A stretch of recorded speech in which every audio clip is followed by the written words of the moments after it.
الصوت رعد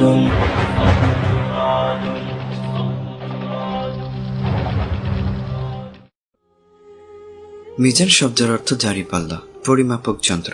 শরিয়াতের পরিভাষায় মিজান বলা হয় সেই পরিমাপক যন্ত্রকে যা দিয়ে বিচারের দিন নেকি ও গুনার পরিমাপ করা হবে। প্রশ্ন থাকতে পারে যে নেকি ও গুনাহ তো অপদার্থ, অর্থাৎ এদের কোনো আকার আকৃতি ওজন নেই, তবে সেদিন কি করে ওজন করা হবে? উত্তর হচ্ছে সেদিন পরিমাপের জন্য নেকি ও গুনাহকে আকার আকৃতি প্রদান করা হবে। একথার প্রমাণ হাদিসে পাওয়া যায়। হাদিসে আছে বিচারের দিন মানুষ বড় বড় পাহাড়ের আকৃতিতে তাদের নেকসমূহ দেখতে পাবে। আমরা পৃথিবীতে বিভিন্ন জিনিস পরিমাপের জন্য ভিন্ন ভিন্ন পরিমাপক যন্ত্র ব্যবহার করি, যেমন দাঁড়িপাল্লা দিয়ে ধান, চাল, ছোলা পরিমাপ করি। তরল পদার্থের জন্য পরিমাপক পাত্র ব্যবহার করি। তাপমাত্রা ও হিমাঙ্ক পরিমাপ করার জন্য থার্মোমিটার ব্যবহার করি। তেমনি আল্লাহ রাব্বুল আলামিনও সেদিন ঠিক তেমনি ভাবে পাপ ও পূর্ণ পরিমাপের জন্য এমন কোন পরিমাপক যন্ত্র ব্যবহার করবেন যা আমরা পৃথিবীতে কল্পনাও করতে পারি না। শুধুমাত্র পরিমাপের ব্যাপারটা বোঝানোর জন্যই হয়তো দাড়িপাল্লার কথা বলা হয়েছে। আসল ব্যাপার আল্লাহই ভালো জানেন। আল্লাহ বলেন, ونضع الموازين القسط ليوم القيامة فلا تظلم نفس شيئا وإن كان مثقال حبة من خردل أتينا بها وكفى بنا حاسبين। কিয়ামতের দিন আমি সঠিক নির্ভুল ওজন করার দাড়িপাল্লা সংস্থাপন করব। তার ফলে কোনো ব্যক্তির উপর এক বিন্দু পরিমাণ জুলুম করা হবে না। যদি একটি শস্যদানা পরিমাণ কোনো আমলতার কোথাও লুকিয়ে থাকে, হিসেবের পাল্লায় তা আমি যথার্থ এনে হাজির করব। হিসাব নেওয়ার জন্য আমি যথেষ্ট। যার নেকির পাল্লা ভারী হবে সে সফল হবে, আর যার নেকির পাল্লা হালকা হবে সে ব্যর্থ হবে। আল্লাহ বলেন, فأما من ثقلت موازينه فهو في عيشة راضية وأما من خفت موازينه فأمه هاوية وما أدراك ما هي نار حامية। তখন যার পাল্লা ভারী হবে সে তো সুখী জীবন যাপন করবে, আর যার পাল্লা হালকা হবে তার ঠিকানা হবে হাবিয়া। আপনি কি জানেন হাবিয়া কি? সেটা তো প্রজ্বলিত আগুন। কালিমা শাহাদাত কিয়ামতের দিন পাল্লায় সবচেয়ে ভারী হবে। এক ব্যক্তিকে কেন্দ্র করে কিয়ামতের দিন সকল সৃষ্টির মধ্যে হইচই পড়ে যাবে। তার বিপক্ষে ৯৯টি রেকর্ড বুক আনা হবে। প্রতিটি রেকর্ড বুকের আয়তন হবে মদিনা থেকে বসরা পর্যন্ত। আল্লাহ তাকে জিজ্ঞেস করবেন যে তুমি কি এই পাপগুলোকে অস্বীকার করতে পারবে? সে বলবে না। আল্লাহ বলবেন, আমার ফেরেশতারা তোমার প্রতি অবিচার করেছে? সে বলবে, না হে আমার রব। আল্লাহ বলবেন, তোমার কি কোনো নেকি আছে? সে বলবে না। আল্লাহ বলবেন, আচ্ছা থামো, আমার কাছে তোমার একটি নেকি আছে। আজ তোমার প্রতি কোনো প্রকার জুলুম করা হবে না। তখন একটি কাগজের টুকরা বের করা হবে। আশহাদু আল্লা ইলাহা ইল্লাল্লাহ ওয়াহদাহু লা শারীকা লাহু ওয়া আশহাদু আন্না মুহাম্মাদান আবদুহু ওয়া রাসূলুহু। আল্লাহ বলবেন, যাও এর ওজন করো। বান্দা বলবে, হে আমার রব, এতগুলো বিশাল তালিকার সামনে এই ছোট চিরকুটের কি বা মূল্য? আল্লাহ বলবেন, আজ তোমার প্রতি অবিচার করা হবে না। রাসূলুল্লাহ সাল্লাল্লাহু আলাইহি ওয়াসাল্লাম বলেছেন, এরপর তার পাপের সমস্ত রেকর্ড এক পাল্লায় রাখা হবে, আর ওই কাগজের টুকরাটি অপর পাল্লায় রাখা হবে। পাপের পাল্লাটি হালকা হবে আর কাগজের টুকরার পাল্লাটি ভারী হবে। বাস্তবেই আল্লাহর নামের চেয়ে ভারী আর কোনো কিছু নেই। নেক আমলগুলোর মধ্যে সবচেয়ে ভারী হবে উত্তম চরিত্র। আবু দারদা রাদিয়াল্লাহু আনহু বলেন, রাসূলুল্লাহ সাল্লাল্লাহু আলাইহি ওয়াসাল্লাম বলেছেন, মিজানে ওজন করা আমলসমূহের মধ্যে সবচেয়ে ভারী হবে উত্তম চরিত্র। মুখ থেকে বের হওয়া কথাও মিজানে মাপা হবে। রাসূলুল্লাহ সাল্লাল্লাহু আলাইহি ওয়াসাল্লাম বলেছেন, দুটি কথা এমন যা মুখে উচ্চারণ করা সহজ, কিন্তু মিজানে তার ওজন অত্যন্ত বেশি, আর আল্লাহ তাআলার নিকট তা অত্যন্ত প্রিয়। তা হচ্ছে সুবহানাল্লাহি ওয়া বিহামদিহি সুবহানাল্লাহিল আযীম। অন্য হাদিসে আছে, পবিত্রতা ঈমানের অর্ধেক। একবার আলহামদুলিল্লাহ বলা পাল্লাকে নেকি দিয়ে পরিপূর্ণ করে দেয়। সুবহানাল্লাহ এবং আলহামদুলিল্লাহ বলা আসমান ও জমিনের মাঝে সবকিছুকে নেকি দিয়ে পরিপূর্ণ করে দেয়। কর্মচারীর অন্যায় ও মালিকের দেওয়া শাস্তি ওজন করা হবে। কর্মচারীর অন্যায় ভারী হলে মালিক রক্ষা পাবে, আর শাস্তির পাল্লা ভারী হলে মালিক শাস্তি পাবে। জিহাদের জন্য প্রস্তুতকৃত ঘোড়ার খানাপিনা, পায়খানা, পেশাব কিয়ামতের দিন মুজাহিদের নেকির পাল্লায় ওজন করা হবে। রাসূলুল্লাহ সাল্লাল্লাহু আলাইহি সাল্লাম বলেছেন, যে ব্যক্তি আল্লাহর প্রতি ঈমান নিয়ে তার ওয়াদাকে সত্য মনে করে আল্লাহর পথে জিহাদের উদ্দেশ্যে ঘোড়া প্রস্তুত করে রাখে, তাহলে ওই ঘোড়ার খানাপিনা পেশাব পায়খানা কিয়ামতের দিন মুজাহিদের পাল্লায় রাখা হবে। যাদের সৎ কাজের পাল্লা এবং অসৎ কাজের পাল্লা সমান সমান হবে তাদেরকে আরাফে রাখা হবে। আরাফবাসী জান্নাত ও জাহান্নামের মধ্যস্থলে থাকবে। আল্লাহ বলেন, এবং আরাফের ওপর অনেক লোক থাকবে, তারা প্রত্যেকে তার চিহ্ন দ্বারা চিনে নেবে। আরাফবাসীদের ঠিকানা পরে নির্ধারণ করা হবে। জান্নাতবাসীরা জান্নাতে চলে যাবে আর জাহান্নামীরা জাহান্নামে চলে যাবে। সুপারিশের প্রেক্ষিতে আরাফবাসীকে আল্লাহ তাআলা জান্নাতে প্রবেশ করাবেন। এটি হবে দয়াময় আল্লাহর পক্ষ থেকে পরম করুণা। মিজানে আমলনামা ওজন করার সময় মানুষের অবস্থা এত কঠিন হবে যে নিকট আত্মীয় বন্ধু বান্ধব একে অপরকে ভুলে যাবে। কাফিরদের পাহাড় পরিমাণ নেক আমল মাছির পাখার সমতুল্য হবে। রাসূলুল্লাহ সাল্লাল্লাহু আলাইহি সাল্লাম বলেছেন, কিয়ামতের দিন এক বিশাল দেহ বিশিষ্ট লোক আনা হবে, তার ওজন মাছির পাখার সমানও হবে না। কোরআনের এই আয়াত পাঠ করো এবং চিন্তা করো। আল্লাহ বলেন, কাফিরদেরকে কিয়ামতের দিন আমি কোনো মূল্যায়ন করব না। সালমান রাদিয়াল্লাহু আনহু বলেন, নবী সাল্লাল্লাহু আলাইহি সাল্লাম বলেছেন, কিয়ামতের দিন আমল পরিমাপ করার জন্য মিজান স্থাপন করা হবে। তার বিশালতা এমন হবে যে তার মধ্যে সমস্ত আসমান ও জমিন একসাথে পরিমাণ করতে গেলেও কোনো রকম অসুবিধা হবে না। ফেরেশতাগণ এটি দেখে আল্লাহর কাছে জিজ্ঞেস করবেন, হে আল্লাহ, এটা দিয়ে কোন বস্তু পরিমাপ করা হবে? মহান আল্লাহ বলবেন, সৃষ্টির মধ্যে যার ওজন গ্রহণ করতে চাইব এটা তার ওজন পরিমাপ করবে। এই কথা শুনে ফেরেশতাগণ বলবেন, হে আল্লাহ, আপনি পাক ও পবিত্র। আমাদের যেভাবে আপনার ইবাদত করার কথা ছিল আমরা সেভাবে তা করতে পারিনি। আনাস রাদিয়াল্লাহু আনহু বলেন, রাসূলুল্লাহ সাল্লাল্লাহু আলাইহি সাল্লাম বলেছেন, কিয়ামতের দিন মিজানের নিকট একজন ফেরেশতা নিয়োগ করা হবে। মানুষজন মিজানের নিকট আসবে, দুপাল্লার মাঝামাঝি দাঁড় করানো হবে। তারপর তার নেক আমলের পরিমাণ বেশি হলে ফেরেশতা উচ্চস্বরে চিৎকার করে ঘোষণা করবে। তার সে চিৎকার সমস্ত সৃষ্টিকুল শুনতে পারবে। বলা হবে, অমুক ব্যক্তি আজ হতে চিরদিনের জন্য ভাগ্যবান হিসেবে চিহ্নিত হলো, আর কখনো দুর্দশাগ্রস্ত হবে না। আর যদি আমলের পরিমাণ কম হয় তাহলে ফেরেশতা বিকট শব্দে চিৎকার করে বলবে, অমুক ব্যক্তি চিরদিনের জন্য ব্যর্থ হয়ে গেল, তার ভাগ্য আর কখনো ফিরবে না। এই চিৎকার সমস্ত সৃষ্টিকুল শুনতে পাবে। পুলসিরাত হচ্ছে সেতু বা ব্রিজ। হাশরের মাঠে জাহান্নামের উপর দিয়ে এই সেতু স্থাপন করা হবে। আবু সাঈদ রাদিয়াল্লাহু আনহু বলেন, পুলসিরাত চুলের চেয়েও চিকন আর তরবারির চেয়েও ধারালো। প্রতিটি ব্যক্তিকে এই সেতু অতিক্রম করে জান্নাতে পৌঁছাতে হবে। মহান আল্লাহ তাআলা বলেন, وَإِن مِّنكُمْ إِلَّا وَارِدُهَا كَانَ عَلَى رَبِّكَ حَتْمًا مَّقْضِيًّا।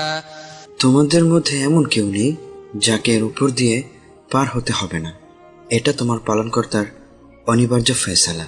মুমিন ব্যক্তিগণ সেতু অতিক্রম করে জান্নাতে পৌঁছাতে সক্ষম হবে, কিন্তু জাহান্নামীরা তা অতিক্রম করতে পারবে না, ফলে তারা জাহান্নামে নিক্ষিপ্ত হবে। আল্লাহ বলেন, ثُمَّ نُنَجِّي الَّذِينَ اتَّقَوْا وَنَذَرُ الظَّالِمِينَ فِيهَا جِثِيًّا। সিরাত পার হওয়ার সময় আমি শুধু ওইসব মানুষদেরই পার করিয়ে নেব যারা দুনিয়ার জীবনে আল্লাহকে ভয় করেছে। অবশিষ্ট জালিমদের আমি নতজানু অবস্থায় সেখানে রেখে দেব। তাছাড়া পুলসিরাত ভীষণ অন্ধকারচ্ছন্ন হবে। সেদিন একমাত্র ঈমানের নূর বা আলো ছাড়া অন্য কোনো আলো থাকবে না। মুমিনদেরকে সেদিন দুটি করে আলোকবর্তিকা দেয়া হবে। আল্লাহ বলেন, সেদিন তোমরা মুমিন পুরুষ ও নারীদেরকে দেখবে, তাদের সামনে এবং তাদের ডান দিকে জ্যোতি ছুটোছুটি করবে। বলা হবে, আজ তোমাদের জন্য সুসংবাদ জান্নাতের, যার তলদেশে নদী প্রবাহিত, তাতে তারা চিরকাল থাকবে। জাহান্নামীরা মুমিনদের কাছ থেকে আলো চাইবে। আল্লাহ বলেন, সেদিন মুনাফিক পুরুষ ও মুনাফিক নারীরা ঈমানদারদের বলবে, তোমরা আমাদের দিকে একটু তাকাও, যাতে করে আমরা তোমাদের নূর থেকে কিছুটা হলেও আলো গ্রহণ করতে পারি। কিন্তু তাদের বলা হবে, পেছনে সরে যাও, অন্য কোথাও হতে নূর সংগ্রহ করো। অতঃপর তাদের মাঝে প্রাচীর দাঁড় করিয়ে দেওয়া হবে, এতে একটি দরজাও থাকবে। সেই দরজার ভেতরে থাকবে রহমত এবং বাইরে থাকবে আযাব। কাফির, ফাসিক, ফাজির যেমন পৃথিবীতে আল্লাহর নূরের পথ হারিয়ে অন্ধকারের দিকে যাচ্ছে, সেদিনও তারা নিকষ আধারে থাকবে। আর মুমিনগণ যে নূর পাবে তা পৃথিবীতে সঠিক নির্ভুল আকীদা, বিশ্বাস ও নেক আমলের জন্যই পাবে। যার ঈমান ও নেক আমল যত বেশি, তার নূরও তত বেশি হবে। কেউ পাহাড় সমান আলো পাবে, কেউ খেজুর গাছের সমান, কেউ এর চেয়ে কম, আবার কেউ কেউ খুব অল্প পরিমাণ আলো পাবে, যা পায়ের আংটির সমান হবে। মুমিনগণ বিভিন্ন গতিতে পুলসিরাত পার হবেন। রাসূলুল্লাহ সাল্লাল্লাহু আলাইহি সাল্লাম বলেছেন, সেদিন কেউ বিজলির ন্যায়, কেউ বায়ুর গতিতে, কেউ যানবাহনের গতিতে, কেউ দৌড়িয়ে, আবার কেউ হাঁটার গতিতে পুলসিরাত পার হবে। যার আলো তার পায়ের আঙ্গুলে থাকবে, অর্থাৎ যার নূর কম হবে, সে কখনো উপর হয়ে, কখনো সোজা হয়ে, কখনো হাতে পায়ে আঘাত পেয়ে খুব কষ্ট করে পুলসিরাত অতিক্রম করবে। যখন পুলসিরাত অতিক্রম করবে তখন দাঁড়িয়ে বলবে, ওই আল্লাহর জন্য সমস্ত প্রশংসা, যিনি আমার প্রতি এত অনুগ্রহ করেছেন যা অন্য কারো উপর করেন নাই। তিনি আমাকে জাহান্নাম থেকে মুক্তি দিয়েছেন, অথচ আমি জাহান্নামে প্রায় পড়েই যাচ্ছিলাম। আবু সাঈদ রাদিয়াল্লাহু আনহু বলেন, সাহাবীরা রাসূলুল্লাহ সাল্লাল্লাহু আলাইহি ওয়াসাল্লামকে জিজ্ঞেস করলেন, ইয়া রাসূলুল্লাহ, পুলসিরাত কেমন হবে? তিনি বললেন, তা পিছলা খাওয়া ও পতিত হওয়ার স্থান। সেখানে কাঁটা বা আংটা থাকবে এবং এমন কিছু কাঁটা থাকবে যা নজদ এলাকায় পাওয়া যায়, যাকে সাদুন বলা হয়। কোনো কোনো মুমিন পুলসিরাত চোখের পলকে অতিক্রম করবে। কেউ বিজলির গতিতে তা অতিক্রম করবে, কেউ বাতাসের গতিতে তা অতিক্রম করবে, কেউ পাখির গতিতে তা অতিক্রম করবে, কেউ ঘোড়ার গতিতে তা অতিক্রম করবে, কেউ উটের গতিতে তা অতিক্রম করবে, কেউ সুস্থ ও নিরাপদে তা অতিক্রম করবে, কেউ আঘাতপ্রাপ্ত হবে কিন্তু এরপরও তা অতিক্রম করবে, আবার কেউ আঘাতপ্রাপ্ত হয়ে জাহান্নামে নিক্ষিপ্ত হবে। সহিহ বুখারী ও মুসলিমের দীর্ঘ হাদিসে বর্ণিত হয়েছে, রাসূলুল্লাহ সাল্লাল্লাহু আলাইহি সাল্লাম বলেছেন, জাহান্নামের উপরে একটি রাস্তা হবে। সমস্ত রাসূল ও নবীগণের পূর্বে আমি উম্মত সহ তা অতিক্রম করব। নবীগণ ছাড়া আর কেউ কথা বলতে পারবে না, আর রাসূলদের মুখেও শুধু এই কথাই থাকবে, হে আল্লাহ রক্ষা করো, হে আল্লাহ রক্ষা করো। নবী সাল্লাল্লাহু আলাইহি সাল্লামও পুলসিরাতের পাশে দাঁড়িয়ে দোয়া করতে থাকবে, হে আল্লাহ আমার উম্মতদেরকে নিরাপদ রাখো। পুলসিরাতের ডান পাশে আমানত এবং বাম পাশে আত্মীয়তার সম্পর্ক দণ্ডায়মান থাকবে। যে ব্যক্তি আত্মীয়তার সম্পর্ক ছিন্ন করেছে এবং আমানতের খেয়ানত করেছে তাকে জাহান্নামে নিক্ষেপ করা হবে। যারা অন্ধকারে মসজিদে সালাত আদায় করতে গিয়েছে তাদেরকে পুলসিরাতে পরিপূর্ণ আলোর সুসংবাদ দেওয়া হবে। মাজলুম জুলুমকারীকে পুলসিরাতের ওপর আটকে দেবে। অত্যাচারের বদলা না নিয়ে জুলুমকারীকে পুলসিরাত অতিক্রম করতে দেবে না। মুআজ বিন জাবাল রাদিয়াল্লাহু আনহু বলেন, মুমিন ব্যক্তি পুলসিরাত অতিক্রম না করা পর্যন্ত শান্তি অনুভব করবে না। সালাফরা পুলসিরাতের ব্যাপারে খুব ভয় পেতেন। আতা সুলামি রহমতুল্লাহকে চিন্তিত দেখে জিজ্ঞেস করা হলো, আপনি চিন্তা করছেন কেন? তিনি বললেন, তোমার অমঙ্গল হোক। তুমি কি জানো না, মৃত্যু আমার গলার কাছে, কবর আমার ঘর, কিয়ামতের দিন আমাকে আল্লাহর আদালতে উপস্থিত হতে হবে, আর জাহান্নামের উপর স্থাপিত পুলসিরাত আমাকে অতিক্রম করতে হবে, অথচ আমি জানি না আমার অবস্থা কি হবে। আবু মাইশা রাহিমাহুল্লাহ যখন বিছানায় যেতেন তখন কান্না করে বলতেন, হায় আফসোস, আমার মা যদি আমাকে জন্ম না দিত। তাকে জিজ্ঞেস করা হলো, হে আবু মাইসারা, তুমি কান্না করছো কেন? তিনি বলতেন, আমাদের এই কথা তো জানা আছে যে আমাদেরকে জাহান্নামের উপর দিয়ে অতিক্রম করতে হবে, কিন্তু আমাদের জানা নেই যে আমরা জাহান্নাম থেকে মুক্ত পাবো কিনা। হাসান বসরি রহমতুল্লাহ বলেন, এক ব্যক্তি তার ভাইকে বলল, তোমার কি জানা আছে যে তোমাকে জাহান্নামের উপর দিয়ে অতিক্রম করতে হবে? সে বলল, হ্যাঁ। সে আবার জিজ্ঞেস করলো, তোমার কি জানা আছে যে তুমি সেখান থেকে মুক্তি পাবে? সে বলল, না। তখন ওই ব্যক্তি বলল, তাহলে তুমি কি করে এত হাসাহাসি করছো? এরপর থেকে মৃত্যু পর্যন্ত ওই ব্যক্তির ঠোঁটে হাসি দেখা যায় নাই। যাদের কাছে ইসলামের দাওয়াত পৌঁছায়নি তাদেরকে হাসরের মাঠে মধ্যবর্তী লোক বলে আখ্যায়িত করা হবে। বর্তমানে ইসলাম সম্পর্কে জানে না এমন লোক পাওয়া খুবই মুশকিল। তবে কেউ কেউ নবী সাল্লাল্লাহু আলাইহি ওয়াসাল্লামের জন্মের পূর্বেই মারা গিয়েছে, অথবা কেউ পাগল, কেউ অতিবৃদ্ধ, কেউ বধির, অথবা কারো কাছে ইসলামকে বিকৃত রূপে উপস্থাপন করা হয়েছে। তো এইসব লোকদের সাথে হাসরের মাঠে কিরকম আচরণ করা হবে তা আজ আমরা জানব। মানুষ ভুল পথে যাবে, এটাই তার স্বভাব। এই জন্যই তো আল্লাহ তাআলা নবী রাসূলদেরকে পাঠিয়েছেন, তাদের প্রতি কিতাব নাজিল করেছেন, যাতে মানুষদের সঠিক পথে পরিচালনা করা যায়। আল্লাহ তাআলা প্রথমে নবী রাসূলদেরকে প্রেরণ করেন, তারপর নবীরা তার উম্মতদেরকে জাহান্নাম থেকে সতর্ক করেন এবং জান্নাতের সুসংবাদ দেন। যদি লোকেরা তা অমান্য করে তখন তাদেরকে শাস্তি দেওয়া হয়। আল্লাহ বলেন, কোন রাসূল না পাঠানো পর্যন্ত আমি কাউকেই শাস্তি দান করি না। এখনকার কথা চিন্তা করুন, পৃথিবীর প্রতিটি জায়গায় মোটামুটি ইসলামের দাওয়াত দেওয়া হয়, বিভিন্নভাবে দাওয়াতের কাজ করা হয়। দাওয়াত পৌঁছার পর যে ব্যক্তি তা গ্রহণ করলো এবং ঈমানের সাথে মৃত্যুবরণ করলো তার পরিমাণ হবে শুভ। আর যে ব্যক্তি সত্য থেকে মুখ ফিরিয়ে নিল, খেল তামাশায় ব্যস্ত হয়ে পড়ল, সে তো নিজের ক্ষতি নিজেই করলো, তার পরিণাম হবে নিকৃষ্ট ও অশুভ। তার অপরাধ সেদিন কেউই বহন করবে না। আল্লাহ বলেন, যখনই জাহান্নামে কোনো সম্প্রদায়কে নিক্ষিপ্ত করা হবে, তখন জাহান্নামের সিপাহীরা জিজ্ঞাসা করবে, তোমাদের কাছে কি কোনো সতর্ককারী আগমন করেনি? তারা বলবে, হ্যাঁ, আমাদের কাছে সতর্ককারী আগমন করেছিল, কিন্তু আমরা তাদের অস্বীকারই করেছি।